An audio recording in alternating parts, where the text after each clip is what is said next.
네, 오늘은 뜻을 정하여 땡땡하라 라는 말씀의 제목으로 은혜 나누도록 하겠습니다. 이제 2주 전에 청년 수예배 때 나눠주셨던 말씀인데 하나님의 감동이 있어서 오늘 이 자리에 다시 한번 선포하게 되었습니다. 땡땡 이 빈칸에 정답은 제가 마지막에 알려드리도록 하겠습니다. 설교를 들으시면서 이제 이 빈칸에 어떤 말씀이 들어가야 되는지 한번 같이 맞춰보셨으면 좋겠습니다. 네, 설교에 앞서서 한 이제 예화를 이제 건네를 합니다. 우리나라는 일제강점기라는 이제 마음 아픈 역사를 가지고 있습니다. 그중 기독교인들을 가장 마음이 아프게 했었던 것은 바로 이제 신사참배인데요.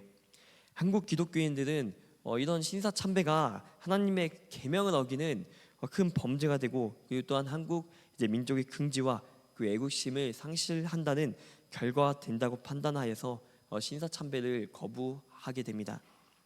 하지만 일본의 갖가지 고문과 회유로 인해서요, 신사참배에 무너진 교단, 그리고 교회, 목사, 그리고 많은 기독교인이 있었던 것들은 사실입니다. 심지어 일본은 이렇게 강요를 했다고 합니다.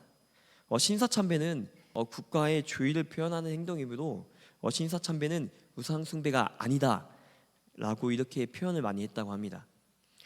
이런 상황 가운데 우리는 어떠한 결정을 내릴 수 있을까요? 물론 저는 이 모든 상황을 비판하고 비난하고자 이 외화를 드는 것은 아닙니다.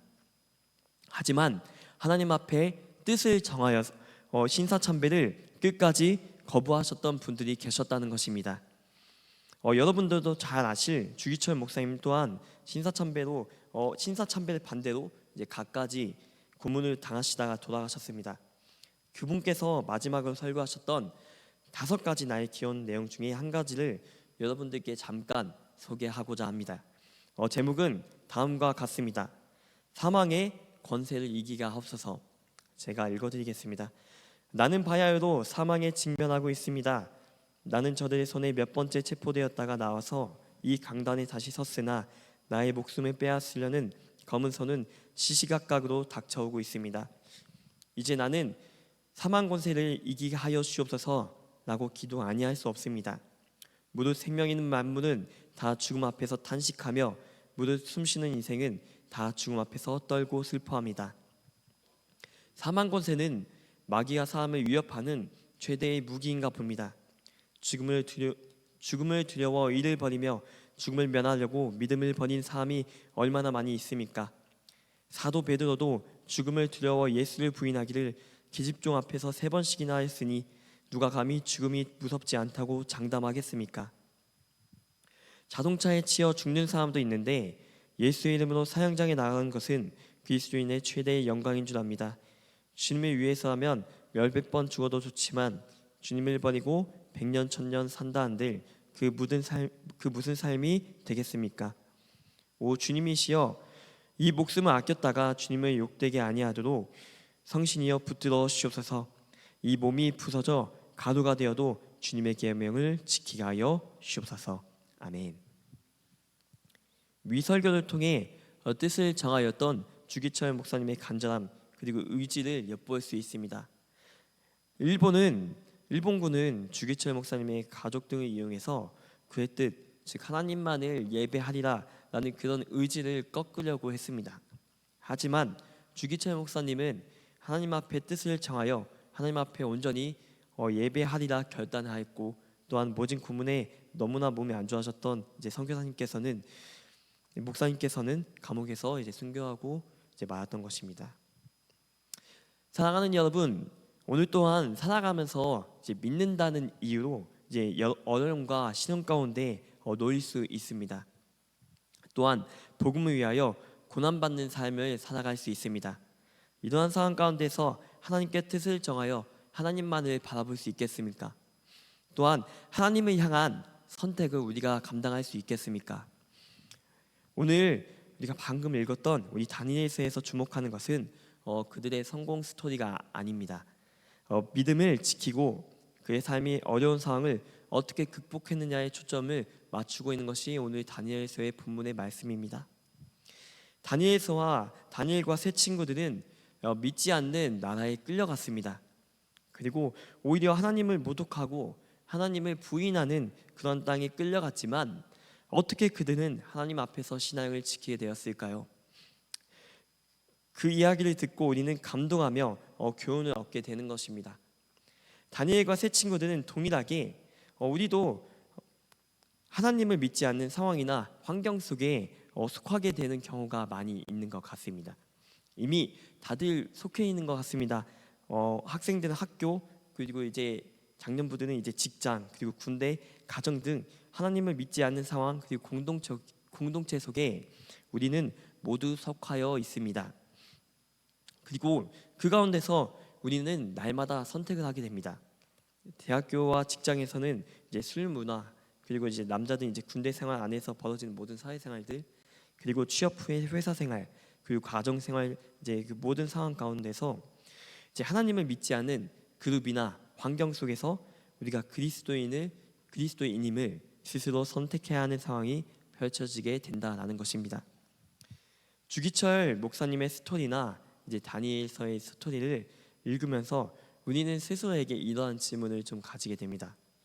우리는 우리의 모든 것을 버려서면서까지 복음과 신념을 지킬 굳건한 믿음이 있는가? 우리 함께 다니엘서를 우리 본문 함께 천천히 살펴보면서 다니엘이 어떻게 하나님 앞에 뜻을 정하며 나아가는지, 또한 결단을 행했는지, 또한 뜻을 정하는 삶이란 무엇인지를 우리 함께 살펴보도록 하겠습니다. 우리 먼저 첫 번째 소주제인데요, 우리 다니엘 하나님 앞에 뜻을 정하다입니다. 우리 다니엘서 우리 1장 8절에서 9절 말씀을 우리 함께 선포하도록 하겠습니다. 시작. 다니엘은 뜻을 정하여 왕의 음식과 그가 마시는 포도주로 자기를 더럽히지 아니하려 하고 자기를 더럽히지 아니하도록 환관장에게 구하니 하나님이 다니엘로 하여금 환관장에게 은혜와 긍휼을 얻게 하신지라. 아멘. 1장에서는 유다 왕 여호야김이 다스린 지 3년째 되던 해에요. 바벨론 왕 느부갓네살 1차 침공해온 사건을 이제 기록하고 있습니다. 본문 배경을 잠시 살펴보면 여호야김은 애굽의 파라오인 이제 느고에 의해 세워진 왕입니다. 그러나 그 왕은 예레미야 선지자의 경고를 무시하다가 친애굽 정책을 고집하다가요 느부갓네살 왕의 진노를 사게 됩니다. 결국 그는 이제 바벨론에 이제 포로로 끌려가게 되는 비참한 상황 가운데 놓이게 되고요. 또한 이때 약 16살인 소년이 다니엘은 유다의 청년들과 함께 바벨론으로 잡혀간 뒤에 그곳에서 70년 동안 하나님의 말씀을 증거하는 삶을 살아가게 됩니다. 이제 읽진 않았지만 3절에서 7절의 말씀을 살펴보면 일본이 우리나라를 점령하고 역사와 문화를 이제 말살하기 위해서 황국 식민화 정책을 펼쳤던 것처럼 이제 바벨론은 식민지를 자국화시키기 위해서 식민지 동화 정책을 펼쳤습니다. 그 유난으로 식민지의 유능한 청년들 본국들로 잡아와서 이제 창씨개명과 바벨론식 교육을 통해서 이제 자연스럽게 자국 문화에 동화시키려고 했습니다. 이제 이름 하니까 저도 한 가지 좀 말씀을 드리고 싶어서 이제 저도 이제 아내의 뱃속에 이제 아기가 이제 자녀가 이제 생겼습니다. 그래서 이제 아들이라고 하는데요. 이제 이름을 이제 정해야 되는 행복한 고민 가운데 있습니다. 그래서 어떠한 이름을 정할까 이제 저도 이제 생각을 하고 있는데 이제 성경적인 이름을 할까 아니면 이제 돌림자를 이렇게 쓸까 이제 많은 행복한 고민을 하고 있습니다. 저처럼 이제 많은 크리스천 부모님들은 성경적인 이름을 많이 택하고 짓고 이제 기도하며 이제 그 아이를 위하여 이게 바라보는 그런 마음들이 참 있는 것 같습니다. 그 시대에서도 똑같았습니다. 그들의 이름을 잠시 살펴보면 다음과 같습니다. 이제 다니엘은 이제 하나님은 심판자이시다. 이제 그 친구들이 하냐는 여호와는 자비로우시다. 그 미사엘은 누가 하나님과 같으랴. 그리고 아사랴는 여호와는 나의 도움이시다라는 그런 하나님을 향한 그런 이름으로 지어져 있습니다. 하지만 그들의 이름을 제 다니엘은 벨드사살로, 하나냐는 사드락으로, 또한 미사엘은 메삭으로, 아사랴는 아벳느고로 바벨론의 식으로 찬양하는 그런 이름으로 바꿔버린 것입니다. 히브리식 이름을 바벨론식으로 조명함으로써 삶의 기준까지 빼앗으려고 했던 바벨론 모습을 볼 수 있습니다. 이렇게 혼잡하고 고통스러운 삶을 보내고 있었을 때에 다니엘은 뜻을 정하여 하나님만을 바라보노라 결단하였다는 것입니다. 우리 함께 8절을 읽도록 하겠습니다. 시작. 다니엘은 뜻을 정하여 왕의 음식과 그가 마시는 포도주로 자기를 더럽히지 아니하려 하고 자기를 더럽히지 아니하도록 환관장에게 구하니. 아멘. 왜 다니엘은 왕이 주는 음식을 더럽게 생각했을까요? 시대적 배경을 잠시 이해할 필요가 있습니다. 왜냐하면 그때에는 왕족들에게 들어가는 음식들은 다른 신들에게 한번 제사를 드리고 왔기 때문입니다. 그것을 너무나 잘 알았던 다니엘은요, 일단 이방 신상들에게 드려졌던 제물들이기 때문에 그것을 절대로 먹지 않겠다고 하나님 앞에 뜻을 정한 것입니다. 다니엘은 죽을 수도 있는 상황입니다. 왜냐하면 이는 왕의 명령을 거절한 것이기 때문입니다. 그럼에도 다니엘은 어떻게 선택하죠? 뜻을 정하여 하나님 앞에 자기의 몸을 더럽히지 않겠다고 고백한다는 것입니다. 어떠한 상황과 환경 가운데서도 먼저 하나님 앞에 뜻을 두어서 하나님 외에 다른 것들을 바라보지 않겠다라는 결단의 고백이 있었다는 것입니다. 물론 성경이 이전 다니엘의 모습을 자세하게 조명하진 않는 것 같습니다. 하지만 포로로 끌려왔음에도 불구하고 자신의 몸을 더럽히지 않겠노라 라고 고백하는 다니엘의 모습을 통해서 이전부터 하나님 앞에 뜻을 정하여 나오는 습관이 있었음을 우리는 보게 됩니다. 즉 굳건한 믿음을 가지고 있었다라는 것입니다. 결국 하나님 앞에서 뜻을 정하여 하나님께로 마음을 둔 다니엘은 어떻게 되었을까요? 우리가 모두 다 아는 바와 같이 죽지도 않고 오히려 환관장의 마음을 변화시키고 하나님만이 하실 수 있는 일들을 누리고 경험하게 됩니다. 여기서 우리가 바라봐야 될 것은 한 가지입니다. 다니엘은 뜻을 정하였다라는 것입니다. 다시 한번 선포합니다. 다니엘은 하나님 앞에 뜻을 정하였다는 것입니다. 오로지 하나님 한 분만을 경배하고 예배하기로 결단하였다는 것입니다. 상황과 환경이 나의 믿음을 방해하고 애를 써도 하나님을 향한 굳건한 믿음으로 오히려 상황을 역전한다는 것입니다. 다니엘과 같은 굳건한 믿음 그리고 또한 의지가요 우리 한밭의 공동체 가운데 풍성하길 주님으로 간절히 소망합니다. 우리 뜻을 두 번째 소주제인데요. 우리 뜻을 정한 다니엘의 결단입니다. 우리 다니엘서 3장 13절부터 18절의 말씀을 저 한 절, 여러분 한 절 교독하도록 하겠습니다. 저부터 선포하겠습니다. 느부갓네살 왕이 노하고 분하여 사드락과 메삭과 아벳느고를 끌어오라 말하매 드디어 그 사람들을 왕의 앞으로 끌어온지라. 느부갓네살이 그들에게 물어 이르되 사드락 메삭 아벳느고야 너희가 내 신을 섬기지 아니하며 내가 세운 금신상에 절하지 아니한다 하니 사실이냐? 이제라도 너희가 준비하였다가 나팔과 피리와 수금과 사명금과 양금과 생황과 및 모든 악기 소리를 들을 때 내가 만든 신상 앞에 엎드려 절하면 좋거니와 너희가 절하지 아니하면 즉시 너희를 맹렬히 타는 풀무불 가운데 던져 넣을 것이니 능히 너희를 내 손에서 건져내시니 누구이겠느냐 하니. 사드락과 메삭과 아벳느고가 왕에게 대답하여 이르되 느부갓네살이여 우리가 이 일에 대하여 왕에게 대답할 필요가 없나이다. 왕이여 우리가 섬기는 하나님이 계시다면 우리 맹렬히 타는 풀무불 가운데서 능히 건져내시겠고 왕의 손에서도 건져내시리이다. 함께 선포합니다. 그렇게 하지 아니하실지라도 왕이여 우리가 왕의 신들을 섬기지도 아니하고 왕이 세우신 근신상에게 절하지도 아니할 줄을 아옵소서. 아멘. 이후에 다니엘과 세 친구들은 다시 한번 위기를 맞이하게 됩니다. 느부갓네살 왕이 금으로 신상을 만들고 온 백성들로 하여 신상에 절하도록 명령하였기 때문입니다. 이를 이행하지 않을 시에 뜨거운 풀무불에 던지겠다고 한 상황입니다. 더욱이 15절 말씀에 보면 이제라도 너희가 신상에 절을 하면은 살려주겠다고 회유까지 한 상황입니다. 이러한 상황에서 어떻게 해야 살 수 있을까요? 당연하게 생각한다면 당연히 금신상에 절을 해야 살 수 있겠죠. 아마도 이제 믿는다고 말하던 수많은 이들이 여기에 넘어갔을 것이라고 저는 생각합니다. 그럼에도 불구하고요 다니엘과 세 친구들은 자신의 믿음을 숨기지 않았습니다. 오히려 더욱 당당히 하나님 앞에 기도했습니다. 사람들이 발견할 수 있도록 뜻을 정했다라는 것입니다. 사람들에게 보여지는 것은 어쩌면 당연히 그들에게 있어서 의도된 행동이었을 것이라고 생각합니다. 왜냐하면 이때야말로 하나님을 드러낼 수 있는 귀한 때이며 자신이 믿는 하나님을 기도하는 모습을 통해서 하나님만이 하실 수 있는 일들을 널리 보여주고 싶었기 때문일 것입니다. 그들의 굳건한 믿음을 어디서 확인해 볼 수 있을까요? 저는 개인적으로 18절이 너무나 마음에 와닿았습니다. 제가 18절을 선포해 드리겠습니다. 그렇게 하지 아니하실지라도 왕이여 우리가 왕의 신들을 섬기지도 아니하고 왕이 세우신 금 신상에게 절하지도 아니할 줄을 아옵소서. 아멘. 설령 그렇게 하지 아니하실지라도 왕의 신들을 섬기지 아니하겠다라는 이런 고백을 하게 됩니다. 하나님이 아닌 다른 것들에 엎드려 절하지 않겠다라는 단호한 의지와 결의를 보여주고 있다라는 것입니다.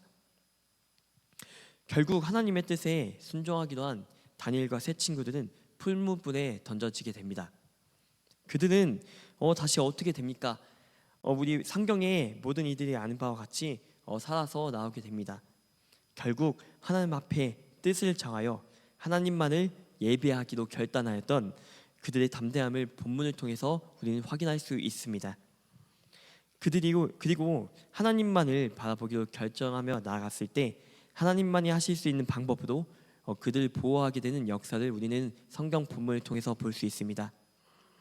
우리를 한번 돌아봅시다. 저에게도 하는 말입니다. 우리는 어떠한 상황 가운데 놓여 있습니까? 외부적인 요인이 하나님을 예배하는 상황 가운데 타협하려고 들 때에 우리는 어떠한 결정을 하고 있습니까? 뜻을 정하여 하나님만을 바라보고 있습니까? 아니면 적당히 하려고 합니까? 오히려 하나님 아버지 앞에 뜻을 정하면요, 하나님께서 상황과 환경을 오히려 주관하신다는 것들을 볼 수 있습니다. 외부적인 압박이 올 때 우리는 어떠한 믿음의 결정을 할 수 있겠습니까? 고난과 고통 중에서 고난과 고통 중에서의 선택과 행동이 진짜 나의 믿음입니다. 우리 또한 온전히 하나님께도 뜻을 정하여 예배하며 세상의 눈치가 아닌 하나님을 바라보므로 굳건한 믿음과 은혜에 쟁취할 수 있는 한밭질 모두가 되기를 주님의 이름으로 간절히 소망합니다. 우리 세 번째 소주제인데요. 이제 뜻을 정하여 하나님께 땡땡하라입니다. 이제 다니엘서 6장 1절부터 10절의 말씀인데요. 우리 함께 교독하도록 하겠습니다. 저부터 선포합니다. 다리오가 자기의 뜻대로 고관 120명을 세워 전국을 통치하게 하고 또 그들 위에 총리 셋을 두었으니 다니엘이 그 중에 하나니라. 이는 고관들로 총리에게 자기의 직무를 보고하게 하여 왕에게 손해가 없게 하려 함이었더라. 다니엘은 마음이 민첩하여 총리들과 고관들 위에 뛰어나므로 왕이 그들을 세워 전국을 다스리게 하고자 한지라. 이에 총리들과 고관들이 국사에 대하여 다니엘을 고발할 근거를 찾고자 하였으나 아무 근거 아무 허물도 찾지 못하였으니 이는 그가 충성되어 아무 그릇됨도 없고 아무 허물도 없음이었더라. 그들이 이르되 이 다니엘은 그 하나님의 율법에서 근거를 찾지 못하면 그를 고발할 수 없으리라 하고 이에 총리들과 고관들이 모여 왕에게 나아가서 그에게 말하되 다리오 왕이여 만수무강하옵소서. 나라의 모든 총리와 지사와 총독과 법관과 권한이 의논하고 왕에게 한 법률을 세우며 한 금령을 정하실 것을 구하나이다. 왕이여 그것은 곧 이제부터 30일 동안에 누구든지 왕 외에 어떤 신에게나 사람에게 무엇을 구하면 사자굴에 던져 넣기로 한 것이니이다.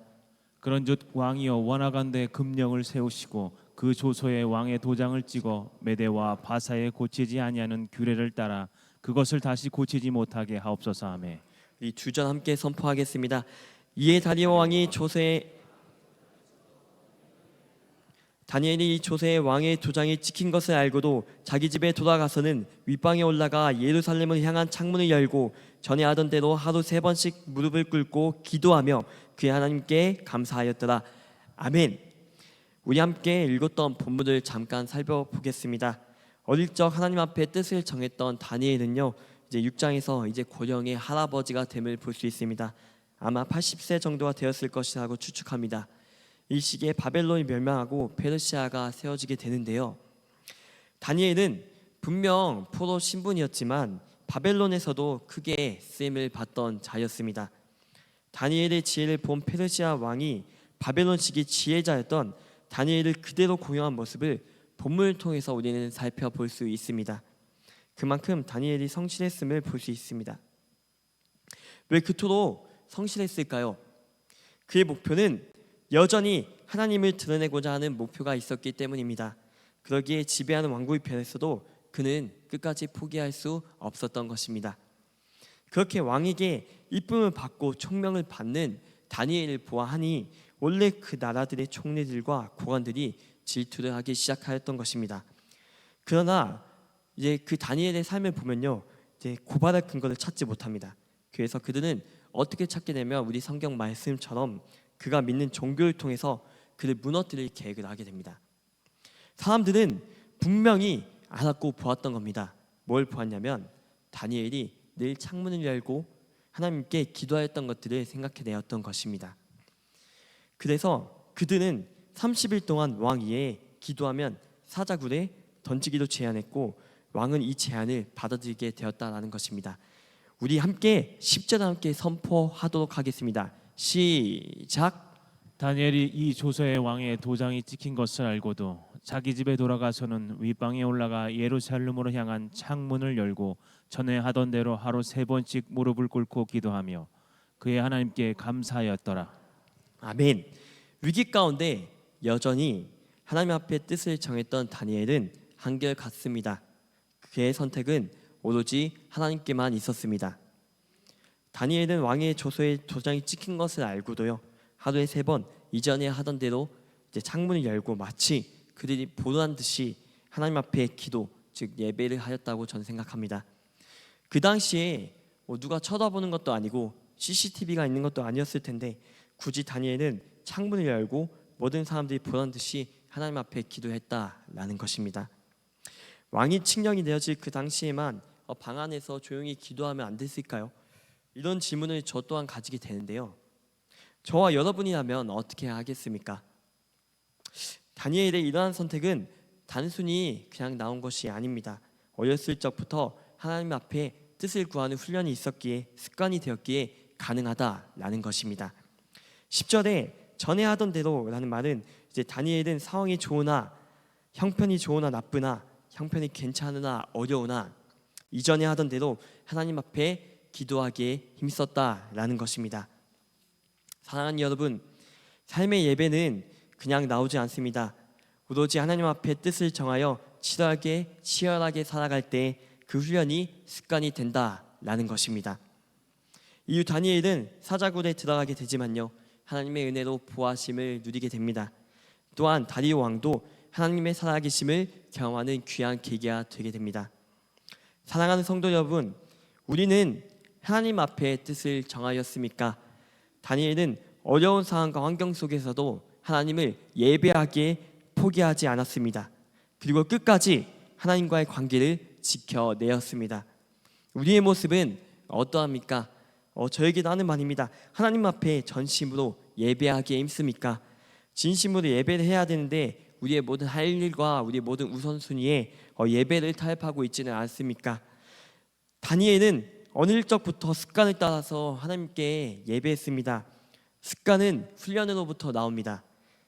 다니엘의 습관을 따는 기도는 그저 나온 기도가 아니라 치열하게 예배자를 지키기로 뜻을 정하고 행했을 때 나왔던 것입니다. 우리는 다니엘과 같은 상황과 환경 가운데서 하나님만 바라볼 수 있겠습니까?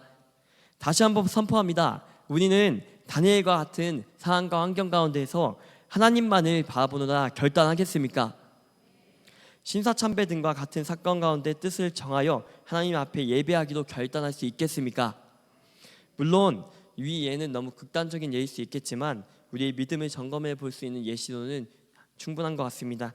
결국 하나님을 예배하기로 뜻을 정했던 다니엘은요, 이 하나님만이 하실 수 있는 일들로 보호하심 그리고 은혜를 얻게 됩니다. 우리 말씀을 정리하도록 하겠습니다.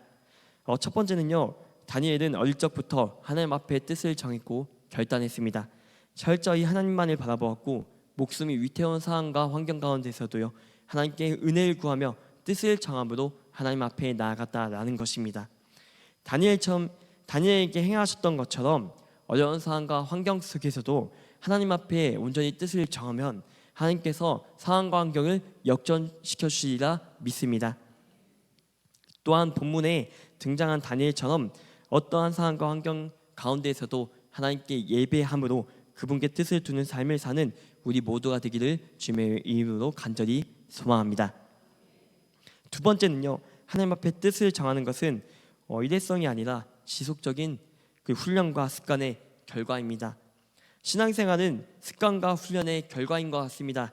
다니엘은 기쁠 때나 슬플 때나 환난과 역경에 처할 때 그 모든 상황 가운데서 하나님 앞에 예배하기에 힘을 썼습니다. 이제 오늘부터 이제 말씀 묵상 캠페인이 시작된 걸로 알고 있습니다. 아직 신청 안 하신 성도분들이 계시다면 함께 신청하셔서 하나님 앞에 말씀을 훈련하고 지속적인 말씀 훈련을 통해 뜻을 정하여 하나님만을 바라볼 수 있는 습관이 길러지기를 간절히 소망합니다. 이제 마지막으로 오늘 이거 하나만 기억하셨으면 좋겠습니다. 아까 이제 빈칸을 채워보라고 하셨는데 저는 그 가운데 예배라는 키워드를 넣었습니다. 이제 뜻을 정하여 하나님께 저는 예배하라라는 이런 키워드를 넣었는데 이제 기도하라라는 그 키워드를 넣을 수도 있고요, 예배하라라는 키워드로 넣을 수도 있습니다. 이 키워드는 성도분들께서 오늘 하루 기도하면서 하나님 앞에 뜻을 정해보는 시간을 가졌으면 좋겠습니다. 그리고 고군분투하게 뜻을 정하여 하나님 앞에 삶을 나아가며 하나님을 향해 나아가길 함께 결단하여 보십시오. 하나님 믿고 기도하고 인내로 나아갈 때 하나님만이 하실 수 있는 방향으로 삶을 움직이실 것입니다. 그리고 느부갓네살 왕과 다리오 왕이 뜻을 정하여 나아갔던 다니엘 때문에 하나님을 인정하였던 것처럼 이제 우리의 삶 가운데 뜻을 정하여 나아간다면 우리 가운데, 우리 공동체 가운데 믿지 않은 영혼들 그리고 공동체가 주님께로 돌아갈 것을 확신합니다. 그렇게 우리 모두 뜻을 정하여 하나님 한 분만을 향하여 달려 나아가는 우리 한밭의 공동체가 되기를 주님의 이름으로 간절히 소망합니다. 아멘. 우리 함께 기도하도록 하겠습니다.